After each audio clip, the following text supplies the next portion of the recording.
Sit still and listen. I'm only going to walk through this once. Most people in that classroom, in that office, in that negotiation, they're solving every problem with the same 6 or 7 mental tools, recycled endlessly, regardless of whether the tool actually fits what's in front of them. That's not stupidity.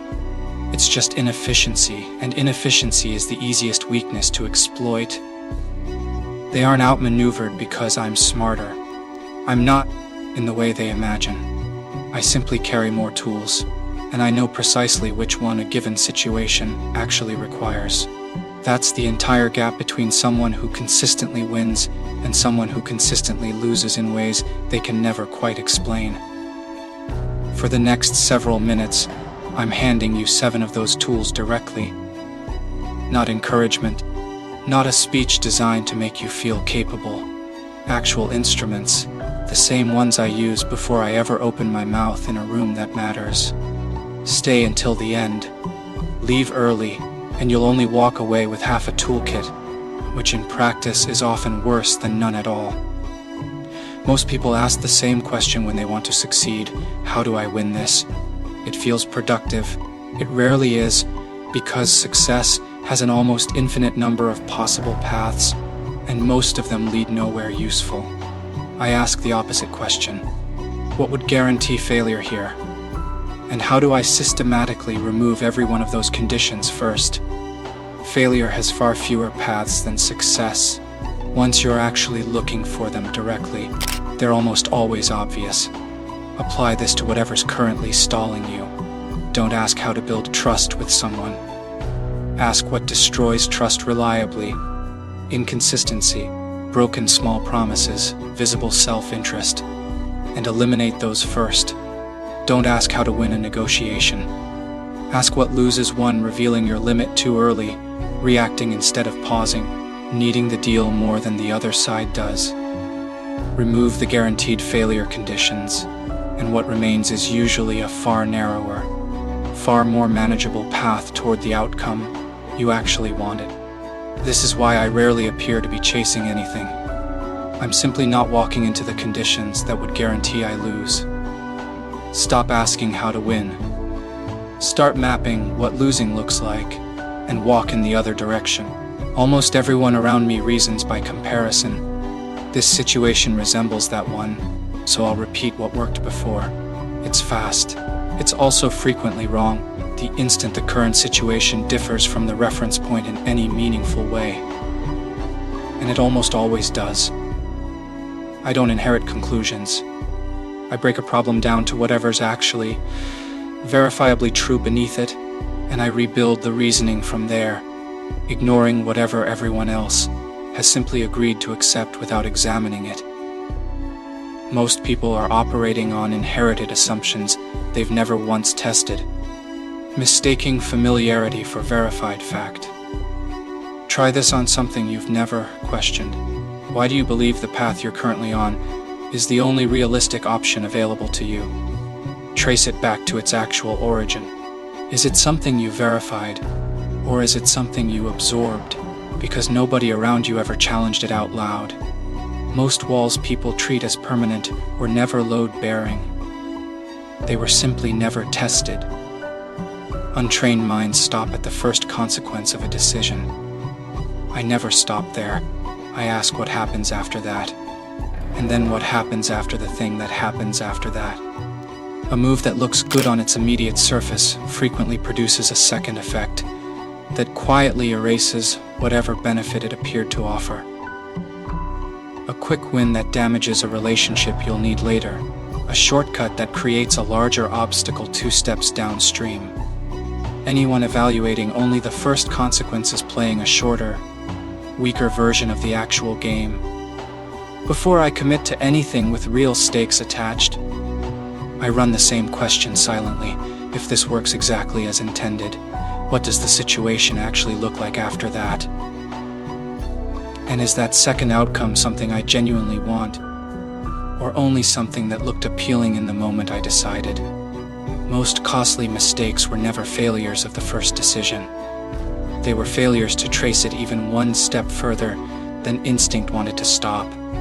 In nearly every domain, roughly 80% of what actually matters comes from a narrow 20% of total effort.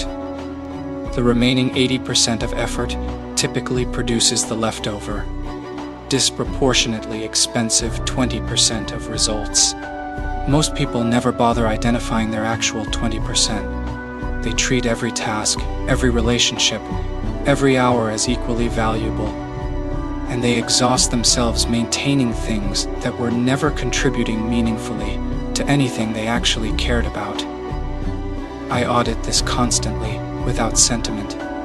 Which specific actions produced nearly everything worth having recently? Which activities consumed enormous energy while returning almost nothing? The objective was never working harder across the board. It was locating the narrow slice actually generating results, and protecting the time required to keep executing exactly that. Without apology for everything else, I quietly stopped doing.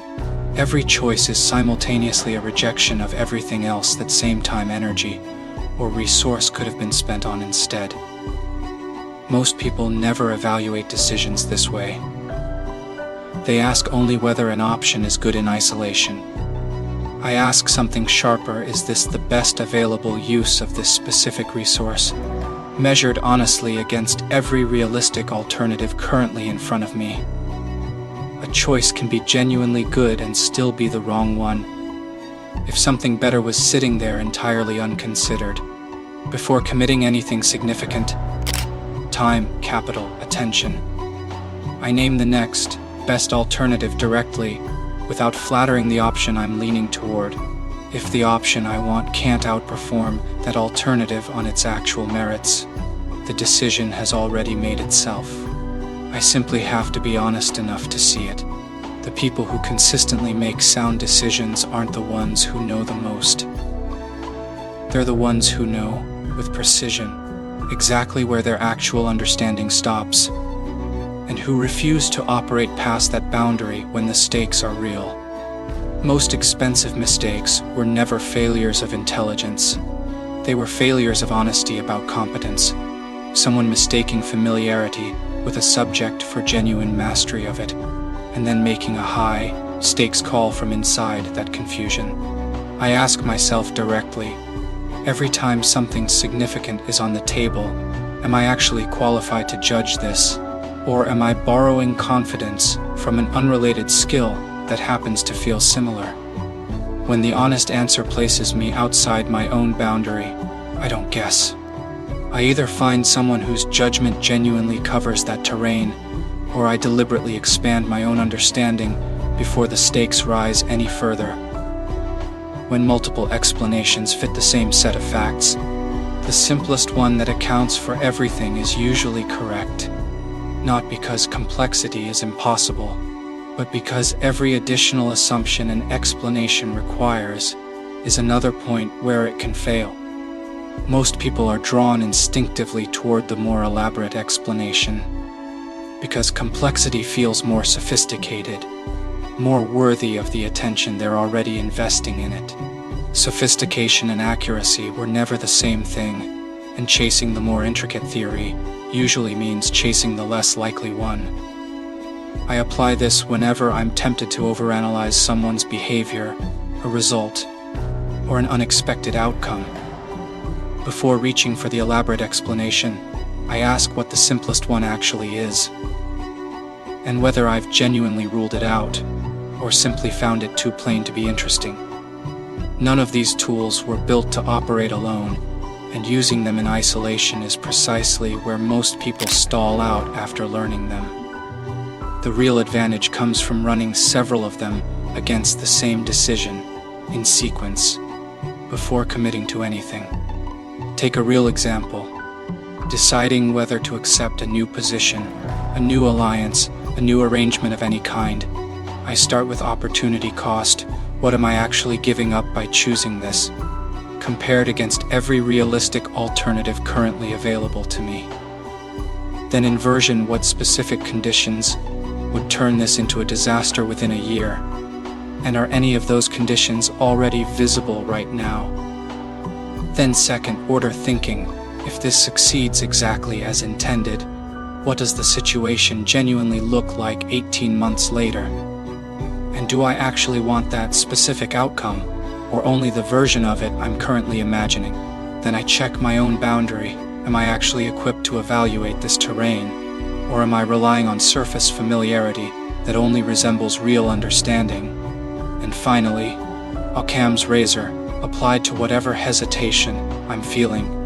Is the simplest explanation for that hesitation an actual warning sign, or simply discomfort with change dressed up as caution? Run any serious decision through even 3 or 4 of these filters, and something consistent happens. The noise clears.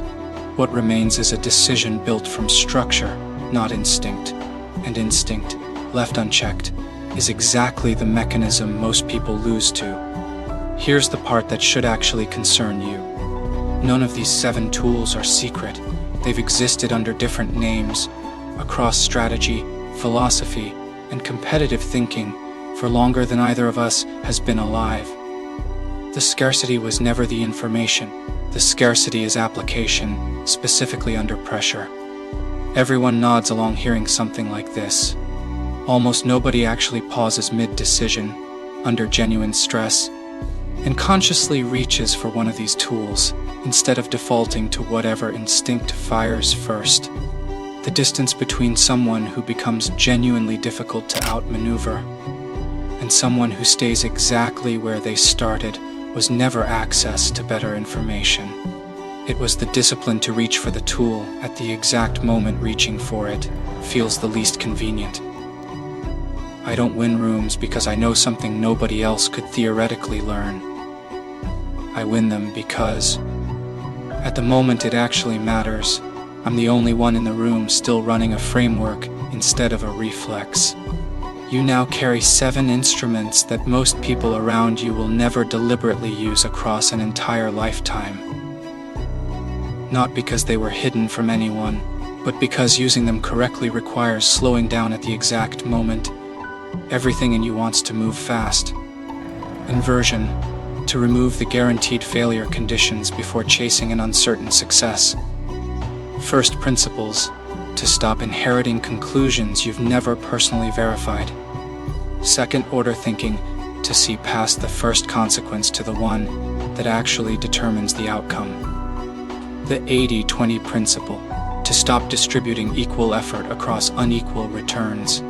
Opportunity cost, to measure every choice against what it's silently costing you elsewhere. The boundary of your own competence, to know precisely where your judgment can and cannot be trusted. And the simplest explanation, to stop chasing complicated theories when the plain truth was sitting there the entire time. None of this required 13 years. It required 13 minutes. And whatever discipline you have left to actually reach for one of these the next moment, a real decision lands in front of you. That's the entire difference between staying exactly where you are and becoming someone the room quietly learns not to underestimate again. It really was that simple. Most people simply never stayed still long enough to hear it.